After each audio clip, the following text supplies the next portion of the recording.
السلام علیکم ورحمۃ اللہ وبرکاتہ۔ امید کرتا ہوں آپ لوگ خیریت سے ہوں گے۔ سب سے پہلے میں آپ سب کا بہت بہت شکریہ ادا کرتا ہوں کہ آپ نے میرے چینل کو سبسکرائب کیا، لائک کیا۔ تہ دل سے میں آپ سب کا شکریہ ادا کرتا ہوں۔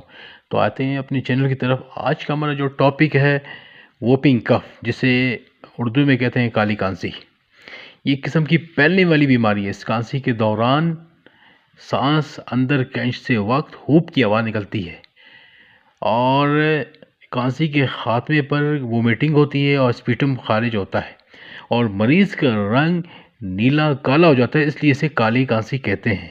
3 سال سے کم عمر کے بچے اس مرض میں مبتلا ہوتے ہیں، اور تندرست بچوں کو یہ مرض زیادہ تنگ نہیں کرتا، اور خنازیری مزاج والے بچوں کو تنگ کرتا ہے۔ یہ مرض عمر میں ایک بار ہوتا ہے، اور کبھی کبھار 10 سال سے زائد عمر کے بچے بھی اس مرض کا شکار ہو سکتے ہیں، مگر بہت کم شاذ و نادر۔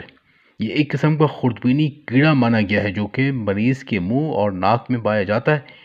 شروع میں معمولی کانسی ہوتی ہے، اور پھر کانسی کے دورے شروع ہو جاتے ہیں، اور بعض وقت ہونپ کی آواز نہیں ہوتی، اور سانس اندر کھینچتے وقت مریض کو کافی دقت اٹھانی پڑتی ہے۔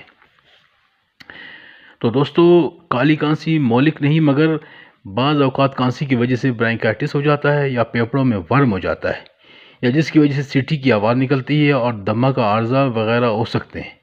اور بعض وقت کمزور بچوں کے سر میں پانی جمع ہو جاتا ہے، جس کی وجہ سے یکا یک بچے نیند سے چونک اٹھتے ہیں، اور تشنج ہونے کی وجہ سے یہ بھی دیکھا گیا ہے کہ متاثرہ مریض کی انگلیاں ٹیڑھی ہو جاتی ہیں، اور بعض اوقات ایسا بھی ہوتا ہے کہ دوستوں کی بھی شکایت ہو سکتی ہے۔ تو اب آتے ہیں ٹریٹمنٹ کی طرف۔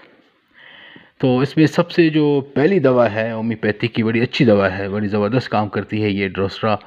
یہ کالی کانسی کی اول دوا ہے، اور ساتھ میں بیلا ڈونا، ایپیکاک، سائنا، اینٹی انفلیمیٹری وغیرہ دوائیں اس مرض کے لیے کام دیتی ہیں۔